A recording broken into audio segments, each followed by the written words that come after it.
Hello बच्चों, नमस्कार। मैं मनोज कुमार आप सभी का स्वागत करता हूं आपके अपने परिवार बिग बिन स्टडी में। आशा करता हूं कि आप लोग अच्छे होंगे, मस्त होंगे, स्वस्थ होंगे और आप सबकी पढ़ाई भी अच्छी चल रही होगी। थोड़ा हम इस टाइम अस्वस्थ थे, इस टाइम इसलिए हम आप सबको टाइम नहीं दे पा रहे थे और आप सब तक का मेरी क्लास भी नहीं पहुंच पा रही थी। उसके लिए मैं क्षमा चाहता हूं, ठीक ना, कि आप सबका नुकसान हुआ मेरी वजह से। अब आशा करता हूँ या कोशिश करूँगा कि दोबारा अब ऐसी गलती ना हो, ठीक ना। मैं अपने आप को हमेशा फिट एंड फाइन रखूँगा ताकि आप सबको पढ़ाई में अव्यवस्था ना फैल रहे। ओके, तो चलते हैं हम अपने क्लास की तरफ। जैसे कि हम आप सबको संख्या पद्धति पढ़ा रहे थे, संख्या पद्धति के जो कंसेप्ट थे उसको ख़त्म कर चुके थे, आ चुके थे प्रश्नावली पर, ठीक ना, 1.1। ठीक है, तो प्रश्नावली 1.1 में पहला क्वेश्चन कह रहा है, क्या कह रहा है, क्या शून्य एक परिमेय संख्या है। कह रहा है, क्या कह रहा है, क्या शून्य एक परिमेय संख्या है, क्या इसे आप p/q के रूप में लिख सकते हैं। जहाँ कंडीशन लागू करता है, क्या कहता है, p और q दोनों क्या है, पूर्णांक हैं। z जो होता है क्या, इसका z जो है किसका प्रतीक है, पूर्णांक का प्रतीक है। और कह रहा है q नॉट इक्वल 0, मतलब जो q है 0 के बराबर नहीं होना चाहिए। तो चलो हम देखते हैं। तो हम आप सबको समझा चुके थे, बताया भी थे, जो जीरो होता है वो क्या होता है, एक परिमेय संख्या होती है। हम जीरो को बट्टे के रूप में लिख सकते हैं। कैसे लिखते हैं, बड़ा आसान है। जैसे जीरो है ना, इसको परिमेय संख्या के रूप में लिख सकते हैं। कैसे लिखेंगे, इसके बट्टे कुछ भी मान लो, कोई नंबर मान लो, क्या, कोई भी नंबर मान लो, सब के सब क्या है, परिमेय संख्या है। जैसे जीरो बट्टे मान लो 1 मान लिए, जीरो बट्टे मान लो 2 मान लिए, मतलब कोई भी नंबर हो, ठीक ना, A to Z सभी क्या होंगी, परिमेय संख्या होंगी। क्यों होंगी, क्योंकि हम जीरो को मतलब 1/2 के रूप में, 1/3 के रूप में, एक मतलब नंबर मतलब 1 मतलब बट्टे के रूप में, ठीक ना, p/q के रूप में लिख रहे हैं। जो हमारा A है, ठीक ना, इसे हम p बोल सकते हैं, इसे क्या बोलेंगे, q बोलेंगे, ठीक है ना। इसे हम क्या बोलेंगे, p, एक q है, ठीक ना। समझिए आप लोग, यहाँ तो कोई दिक्कत नहीं है। क्यों क्यों मतलब जीरो को के बटे में कुछ भी लिख दें, क्योंकि हम जीरो के बटे में कोई भी नंबर लिख दें, अगर इसको फाइंड करेंगे या डिवाइड करेंगे तो इसका वैल्यू जो आती है क्या आएगी, जीरो आएगी। इसकी वैल्यू क्या होगी, जीरो होगी। इसलिए हम शून्य को एक परिमेय संख्या कह सकते हैं, या कह सकते हैं कि शून्य जो होता है एक परिमेय संख्या है, ठीक है ना। तो हम हल कर सकते हैं, क्या बोलेंगे, हम बोलेंगे जो शून्य है क्या है, एक परिमेय संख्या है। क्या, हाँ, यस यस, हाँ शून्य, क्या, हाँ शून्य एक क्या है, परिमेय संख्या है, ठीक है ना। यहाँ तक बात समझ में आई आप लोग को, कोई दिक्कत नहीं है, ठीक है ना। तो अब कह रहा है, ये तो बात समझ में आ गई, मतलब क्या शून्य एक परिमेय संख्या है, हाँ शून्य एक परिमेय संख्या है। क्या इसे आप p/q के रूप में लिख सकते हैं, हाँ लिख सकते हैं, p/q के रूप में लिख सकते हैं। अभी मैंने आपको समझाया, जस्ट वहाँ देखिए आप, ठीक ना, क्या बताया, p की जगह पर हम जीरो रख सकते हैं, p की जगह पे हम जीरो रख सकते हैं, लेकिन q की जगह पे जीरो ना रख करके जितने नंबर होंगे हम सभी नंबर को रख सकते हैं, ठीक है ना, कोई दिक्कत नहीं है, ठीक है ना। चले हम तो 0/1, 0/2, 0/3, ठीक है ना, डॉट डॉट 0/ कुछ भी लिख दो, कोई भी नंबर लिख दो, कोई दिक्कत नहीं है। ये सब क्या है, परिमेय संख्या है, ये सारी क्या है, परिमेय संख्या है। तो आशा करता हूँ कि आप सबको ये सवाल समझ में आई होगी, हम आपको अच्छे से समझा भी पा रहे होंगे, ठीक ना, और आप सबको पढ़ने में मज़ा भी आ रहा है, ठीक ना, कोई दिक्कत नहीं है। ये बात समझ में आई आप लोग को। चले आगे हम, चलें, आप लोग नोट कर लिए, ओके, चलें चलें देखते हैं, मिटाएं इसको हम, ठीक है। तो आप सबको यहाँ तक बात समझ में आ गई ना, कोई दिक्कत नहीं है, ओके। आप सबको दिक्कत भी नहीं होगा, परेशान मत रहिए, बस हमारे साथ लगातार आप लोग बने रहिए, ठीक है ना। और मैं भी कोशिश करूँगा कि आप सबकी अब क्लास मिस ना हो मेरी वजह से, ठीक है ना।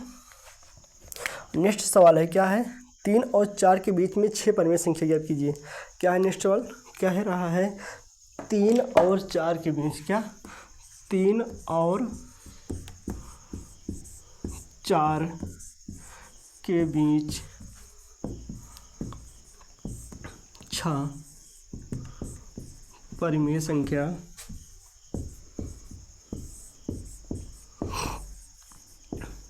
ज्ञात करो, ठीक है ना।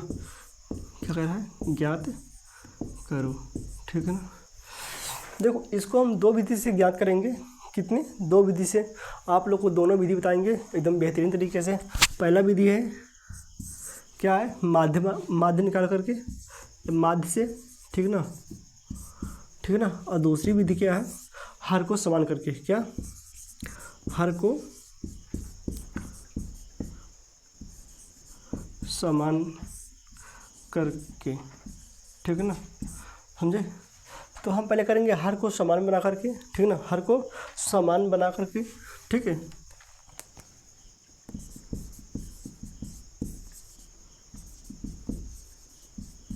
ओके, तो पहले हम ए वाली विधि अप्लाई करें, ठीक ना, फिर उसके बाद इस वाली विधि को अप्लाई करेंगे, ठीक ना। तो पहले चलते हैं हर को समान बना करके, ठीक ना, कोई दिक्कत नहीं है, चल रहे हैं, ठीक है। मिटा रहे हैं इसको हम, ठीक है, आप लोग को याद रहना चाहिए, ठीक है ना। हम दो विधि से ज्ञात करेंगे, तो हल करते हैं, ठीक ना, क्या करते हैं, हल करते हैं। देखो इसमें 3 और 4 के बीच में कोई हर, मतलब हर है ही नहीं है ना। 3 और जो 3 है और जो 4 है, इसके नीचे मतलब बट्टे के रूप में कोई हर नहीं है, हर कुछ कोई अंक नहीं है। तो क्या करेंगे हम, देखो इसमें क्या रहा है 6, कितना, 6 परमेय संख्या निकालने की बात कर रहा है, कितनी, 6। तो 6 परमेय संख्या निकालने की बात करता है, क्या करेंगे, 6 में 1 जोड़ देंगे, क्या जोड़ेंगे, 1, तो कितना हो जाएगा, 7 हो जाएगा, क्या हो जाएगा, 7। अब इस 7 को हम 4 और 3 के बट्टे में क्या मान लेंगे, हर मान लेंगे, क्या मान लेंगे, हर मान लेंगे, ठीक ना। 4/7 हो जाएगा, और एक क्या हो जाएगा, हाँ, एक हो जाएगा क्या, 3/7, ठीक है ना। क्या हो जाएगा, 4/7, और एक हो जाएगा 3/7। लेकिन देखो अगर हम इसके बीच में निकालेंगे तो हमको मात्र एक ही नंबर मिलेगा, क्या, नहीं मिलेगा ना, क्योंकि 3 और 4 के बीच में कोई नंबर है ही नहीं है ना, नहीं है ना। तो क्या करेंगे हम, इसका एक तरीका है, क्या कर सकते हैं, इसको हम जो 7 नीचे हर माने हैं ना, और यहाँ पे क्या माने, नीचे हर माने हैं 7 को, इसको अंश में मल्टीप्लाई कर देंगे, क्या करेंगे हम, अंश में भी मल्टीप्लाई कर देंगे, ठीक है ना। तो क्या हो जाएगा, यहाँ पर हो जाएगा 7 त्रिका 21, 21/7 हो जाएगा, यहाँ पर क्या हो जाएगा 7 चौका 28, 28/7। तो अब देखो इसके बीच में कितने नंबर सारे हैं, मिले नहीं मिलते आपको। 21 का क्या था, 22 आता है, क्या था, 22/7 है ना, 23/7, फिर क्या होगा 24/7, फिर क्या होगा 25/7 है ना, फिर 26/7, फिर 27/7। अब देखो 6 की बात कर रहा है, कितने, 6 परमेय संख्या की बात कर रहा था, हमने निकाल लिया 6 परमेय संख्या, 1 2 3 4 5 6, निकला। देखो 3 मतलब 21/7 और 28/7, अगर इसको हम काटते हैं तो क्या आएगा, 3 आएगा, इसे काटेंगे क्या हो जाएगा, 4 आएगा। देखो जो 3 और 4 है इसके बीच की परमेय संख्या कितनी मिली हमको, 22/7, 23/7, 24/7, 25/7, 26/7 और 27/7। तो ये जितनी संख्याएँ यहाँ से यहाँ तक मिली हमको हैं, ठीक है ना, ये क्या है, 3 और 4 के बीच की परमेय संख्या है, ठीक है ना। तो जहाँ इसको हम ऐसे भी लिखें, ठीक है ना, जहाँ इसको मतलब परमेय के रूप में व्यक्त कर दें, ठीक ना, कोई दिक्कत नहीं है। और इसको मतलब काट के ऐसे कर देंगे तो इस रूप में हो जाएगा, और जब परमेय में करेंगे तो इस रूप में हो जाएगा, आपत्ति कोई नहीं है आप लोग को। तो आप सबको ये बात समझ में आएगी, नहीं समझ में आई, हाँ। ये चीज़ है जो ये विधि है, क्या है, बड़ी ही आसान है, ठीक है, आप लोग आसानी से कर लोगे, ठीक ना, ठीक है, बहुत ही आसान है, क्योंकि हमको इसमें क्या करना पड़ता है, बहुत सारा कैलकुलेशन नहीं करना पड़ता है, आसानी से आ जाता है आंसर, ठीक ना। लेकिन जो दूसरी वाली विधि है, कौन सी, माध्य लेकर के, कौन सी, जो दूसरी विधि है माध्य लेकर के, उसमें मतलब क्या होता है कि बहुत सारा हमको कैलकुलेशन करना पड़ता है, बार बार करना पड़ता है, ठीक ना। इसलिए मैं बोलता हूँ कि वो विधि कंफर्टेबल नहीं है, ठीक ना। जो विधि हमको जल्दी आंसर दे दे वही विधि हमारे लिए कंफर्टेबल है, ठीक ना। तो आप घबराइएगा मत, हम आपको दूसरी विधि भी बताएंगे, परेशान मत होइए। इसे हम इरेज कर रहे हैं, ठीक ना, आप लोग नोट कर लिए होंगे। चले हम आगे, ठीक है, इरेज कर दिए हम, ठीक है ना। देखो दूसरी विधि क्या कर रही है, 3 और 4 के बीच उनको 6 परमेय संख्या ज्ञात करना है। अब हम माध्य लेकर निकालेंगे, किस तरीके से, माध्य लेकर के। तो क्या हो जाएगा, इसे मान लो 3, इसे मान लो 4 है, ठीक ना, इसको यहाँ रख दो और इसको यहाँ रख दो, ठीक ना। जब इसका माध्य लेकर ज्ञात करेंगे तो क्या हो जाएगा बताओ, 3 और 4 के बीच जब माध्य करेंगे तो मतलब 3 और 4 को जोड़ लेंगे, इसको 2 से डिवाइड कर देंगे, है ना। तो मतलब जो 2 हो तो माध्य का मतलब क्या होता है, बीज का संख्या मिले। कहाँ की संख्या मिले, बीज की संख्या मिले, ठीक ना। 3 और 4 को जोड़ करके 2 से डिवाइड कर देंगे तो क्या मिलेगा, 4 3 7 बटे 2, है ना। जो 7 बटे 2 मिली है, क्या मिला है, ये इसके बीच का परिमेय संख्या है, किसके, इन दोनों के बीच की परिमेय संख्या है 7 बटे 2 है, ठीक है ना। आप लोग को बात समझ में आई। आप देखो, ठीक है ना, एक संख्या को मिल गई, दूसरी क्या करेंगे, इसके और इसके बीच में निकाल लेंगे, ठीक ना। तो क्या करेंगे बताओ, 3 + 7 बटे 2, है ना, कर लेंगे, बट्टे का पूरा मान लो 2 कर लेंगे, ठीक ना। क्योंकि माध्य होता है क्या, 2 संख्याओं को जोड़ करके उसको 2 से डिवाइड कर दो, है ना। 2 3 6 हो जाएगा, 6 + 7 बटे 2 बटे 2, इस 2 का मल्टीप्लाई इसमें हो जाएगा, 7 6 13 हो जाएगा, क्या हो जाएगा, 13 बटे 4 हो जाएगा, है ना। तो अब देखो इसके और इसके बीच की संख्या क्या मिल गई मुझे, 13 बटे 4 मिल गया, ठीक है ना। बात समझ आई आप लोग को। हम अभी तक कितनी संख्या ज्ञात की हैं, मात्र 2 संख्या ज्ञात कर पाए हैं, लेकिन अगर इसी तरह से करते करते जाएंगे तो मुझे 6 संख्या मिल जाएंगे, ठीक ना, आराम से मिल जाएगा, आप दिक्कत नहीं होगा, ठीक है। हम ये वाला क्वेश्चन जो है आप लोगों को मैं पूरा करवा देता हूँ, ठीक ना। फिर उसके बाद जो क्वेश्चन रहेगा आप लोग इससे ना कर जो हर को समान बना कर करते हैं उस विधि से करना। उस विधि से क्या होगा, आप लोग का टाइम बचेगा, ठीक ना, आप लोग का आंसर जल्दी आ जाएगा, ठीक ना, समझ रहे हैं आप लोग। और उसमें आप लोगों को कैलकुलेशन बहुत कम करना पड़ेगा, ठीक है ना, आसानी से वो आ जाएगा, ठीक ना, घबराइएगा मत, ठीक है। तो ये बात समझ में आई नहीं, समझ तक का यहाँ तो कोई दिक्कत है आप लोग को, आप लोग को दिक्कत नहीं होनी चाहिए, ठीक है ना। अब देखो 1 मिला 2 मिला, अब तीसरा क्या कर लेते हैं, इसके और इसके बीच में, तो क्या हो जाएगा बताओ, 7 बटे 2 + 4 बटे का पूरे 2, ठीक ना, 4 दूनी 8 हो जाएगा, है ना। 7 + 8 बटे 2 बटे 2, तो क्या हो जाएगा, 8 7 15 बटे 4 हो जाएगा, है ना। मतलब इसके और इसके बीच में क्या मिला, 15 बटे 4 मिला, ठीक है। कितनी परिमेय संख्या मिली मुझे, अभी तक 3 परिमेय संख्या मिली है, ठीक ना। अभी मुझे कितना ज्ञात करना है, अभी मुझे 3 और निकालना है, ठीक है ना। तो अब इसके बीच का ऐसे निकाल लो, फिर इसके निकाल लो, फिर इसके निकाल लो, 3 हो जाएंगे, आराम से निकल जाएगा, दिक्कत नहीं है आप लोग को, ठीक ना, आप लोग आराम से कर लोगे, ठीक है, समझे आप लोग। या अगर आप लोगों को लगता है कन्फ्यूज़न लग रहा है तो इसको ऐसे कर लो, पूरा इरेज करो इसको आराम से। माध्य की बात कर रहे हैं हम, माध्य की बात कर रहे हैं ना, क्या माध्य की बात कर रहे हैं, तो क्या करेंगे हम, 3 और 4 के जोड़ेंगे, मतलब पहला परिमेय संख्या निकालेंगे, क्या निकालेंगे, पहली परिमेय संख्या निकालेंगे, ठीक है ना। तो पहली जब परिमेय संख्या निकालेंगे क्या करेंगे, 3 और 4 के जोड़ के 2 से डिवाइड कर देंगे, है ना।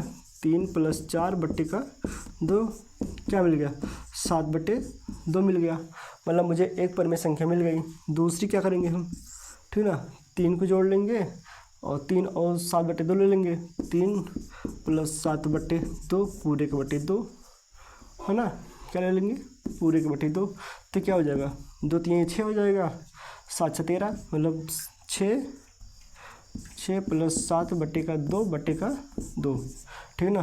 तो 7 6 13 हो जाएगा, क्या हो जाएगा, 13, है ना, 2 दूनी 4 हो जाएगा, मतलब हमको 2 परिमेय संख्या मिल गई।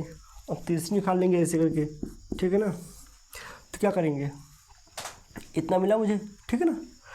अब क्या कर सकते हैं, इसका ले लो, ठीक ना, नहीं तो फिर जाए इसका ले लो, कोई दिक्कत नहीं है, जो भी करोगे सब इसी और इसके बीच की परिमेय संख्या मिलेगी, ठीक ना। आप लोग परेशान मत होइए, ठीक ना, आप जैसे बता रहे हैं ऐसे करते जाओ, बस आराम से आ जाएगा यार, ठीक ना। देखो फिर क्या कर सकते हैं, ले लो इसको ले लो, ठीक ना, क्या हो जाएगा, 4 + 7 बटे 2 पूरे के बटे 2 मान लो, ठीक ना।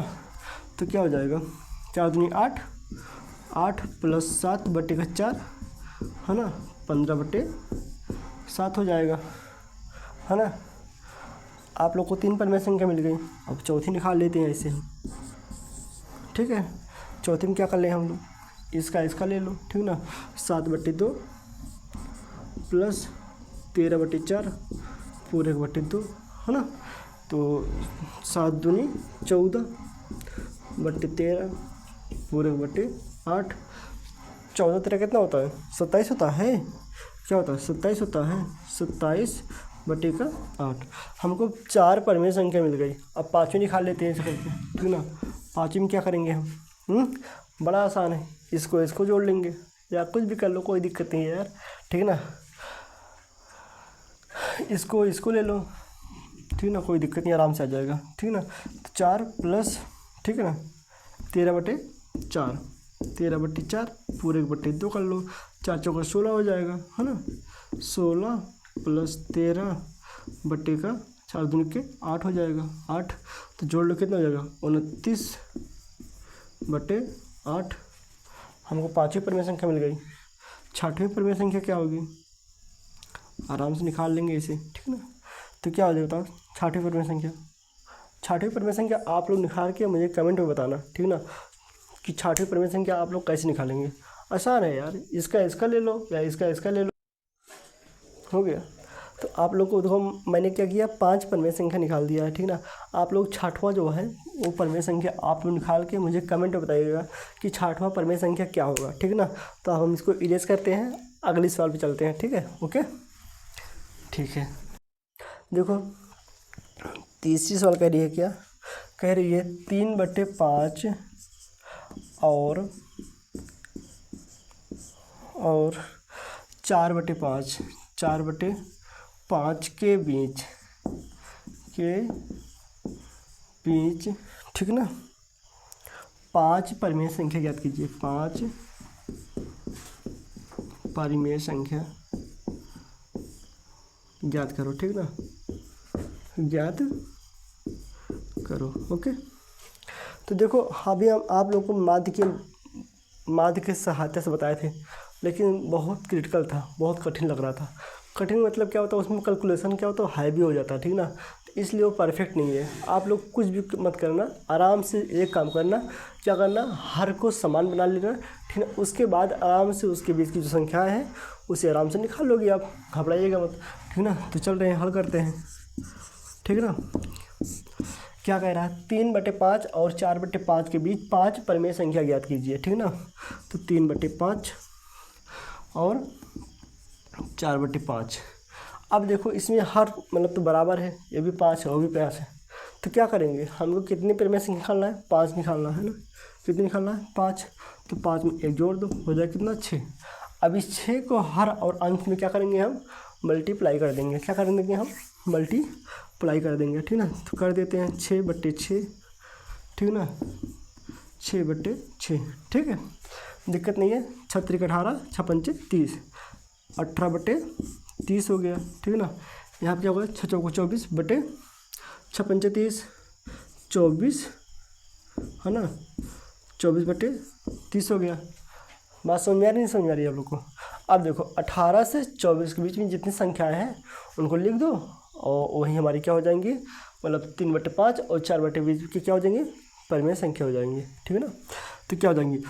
19/30, है ना, 20/30, 21/30, 22/30 और 23/30, ठीक ना। और 24 दिया ही है। हमको कितनी बात किया है? 5 की बात किया है। तो 1 2 3 4 5, समझे नहीं समझे आप? मतलब 3/5 और 4/5 की बीच संख्या कौन सी परिमेय संख्या है? 19/30, 20/30, 21/30, 22/30 और 23/30। बात समझ में आप लोग को आई? कोई दिक्कत नहीं है, ठीक ना। तो हम यहाँ पर लिख सकते हैं, आंसर में क्या लिख सकते हैं? 3/5 और 4/5 के बीच की परिमेय संख्या है, क्या है? 19/30 है, ठीक है ना, 20/30 है और 21/30 है और 22/30 है और 23/30 है, ओके। ये हमारा आंसर हो गया। आप लोग को बात समझ में आई? मिटा दें इसको हम, चले आगे, ओके। नोट कर लीजिए आप लोग 2 मिनट में, ठीक है। अब मिटा दे रहे हैं, ठीक है ना। अगला सवाल क्या कह रहा है?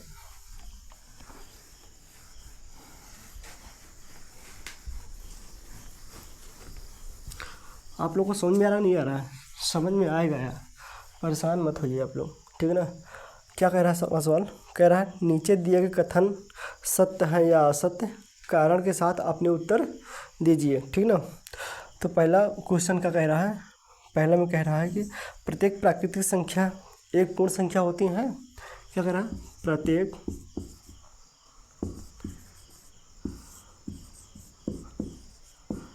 प्राकृतिक संख्या एक पूर्ण संख्या होती है।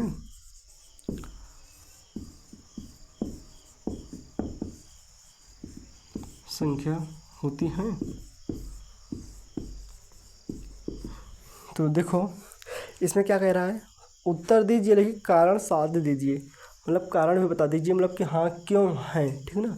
तो ये क्या है, प्रत्येक प्राकृतिक संख्या एक पूर्ण संख्या होती है। हाँ ये क्या है, सत्य है। क्या है, सत्य है। ठीक ना। क्या है, सत्य है। क्यों सत्य है? क्योंकि जो पूर्ण संख्याएं हैं, क्या है, जो पूर्ण संख्याएं हैं, क्या, जो पूर्ण संख्याएं हैं ये किनसे बनी है, प्राकृतिक संख्या से, है ना। जो पूर्ण संख्याएं हैं ये किससे बनी है, प्राकृतिक संख्या से। समझ में आया? तो हम लिख सकते हैं सत्य है, क्योंकि क्या, क्योंकि सभी पूर्ण संख्याएं क्योंकि पूर्ण संख्या जो होती हैं, क्योंकि पूर्ण संख्या, ठीक ना, पूर्ण संख्या प्राकृत संख्या से बनी है। ओके, ये बात समझ में आई आप लोग को? क्या है, प्रत्येक प्राकृत संख्या एक पूर्ण संख्या होती है। हाँ होती है, ये सत्य है। ठीक ना। क्या है, सत्य है। क्यों सत्य है? क्योंकि जो प्राकृत संख्या है यही क्या करता है, पूर्ण संख्या का निर्माण करता है। ठीक ना। या बोल सकते हैं कि पूर्ण संख्या जो होती है प्राकृत संख्या से बनी है या मिलकर के बनी है। ठीक ना। अगला क्वेश्चन क्या कह रहा है, क्या प्रत्येक पूर्णांक एक पूर्ण संख्या होती है? क्या कह रहा है, क्या प्रत्येक पूर्णांक एक पूर्ण संख्या होती है? तो आंसर क्या है, असत्य होगा। क्या होगा, असत्य होगा। क्यों? क्योंकि जो हमारी पूर्ण संख्या है, क्या है, जो हमारी पूर्ण संख्या है इससे पूर्णांक बना है, न कि पूर्णांक से पूर्ण बनी है। ठीक ना। जो हमारी पूर्ण संख्या है, पूर्ण संख्या से पूर्णांक बना है, न कि पूर्णांक से पूर्ण संख्या बनी हुई है। ठीक है ना। तो आप ये जानना चाहिए, जो पूर्ण संख्या होती है कहाँ से होती है, जीरो से प्रारंभ होती है, 0 1 2 3 4। और जो पूर्णांक होती है क्या होती है, ये तीनों अवस्था में होती है।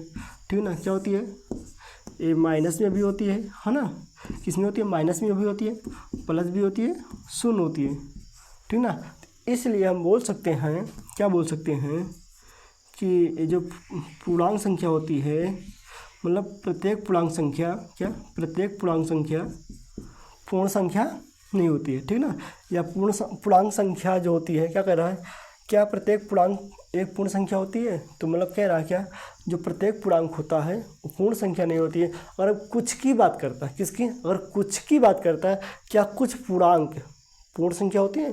तो हाँ, जीरो से इधर, जीरो से दाएं तरफ, इधर जीरो से दाएं तरफ, ठीक ना, जितनी भी संख्याएं हैं ये सब क्या है, पूर्ण संख्या है। ये सब क्या है, पूर्ण संख्या है। लेकिन जीरो से बाएं तरफ जितनी भी संख्याएं हैं ये सब क्या है, ऋण संख्याएं हैं। क्या है, ऋणात्मक संख्याएं हैं, या इन्हें क्या बोल सकते हैं, ऋणात्मक पूर्णांक संख्या बोल सकते हैं। तो जो ऋणात्मक संख्याएं हैं ये तो पूर्ण संख्या तो है नहीं, है ना। इनकी जो प्राकृतिक है ये अलग है, क्योंकि ये निगेटिव है। लेकिन जो पूर्ण संख्या होती है क्या, धनात्मक होती है। क्या होती है, धनात्मक होती हैं।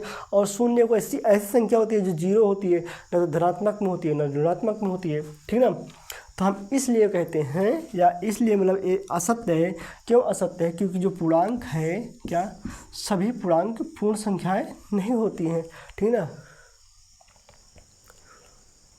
ठीक है, आप लोग बात समझ आएगी नहीं समझ आई? इसका कारण लिख सकते हैं, क्योंकि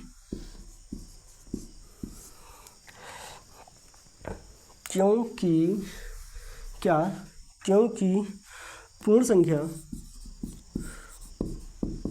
ठीक है ना, क्योंकि पूर्ण संख्या धनात्मक होती है, ठीक है ना, होती है तथा पूर्णांक ऋणात्मक होती है। क्या होती है? ऋणात्मक होती है, ठीक है ना। ओके, ये बात समझ आई आप लोग को? कोई दिक्कत नहीं है ना। अगला कह रहा है क्वेश्चन, क्या कह रहा है, क्या प्रत्येक प्रमेय संख्या एक पूर्ण संख्या होती है? तो ये बात समझ आ गई आप लोगों को ना, मिटा दें इसको हम, ठीक है। क्या कह रहा है, क्या प्रत्येक प्रमेय संख्या एक पूर्ण संख्या होती है? कह रहा है क्या प्रत्येक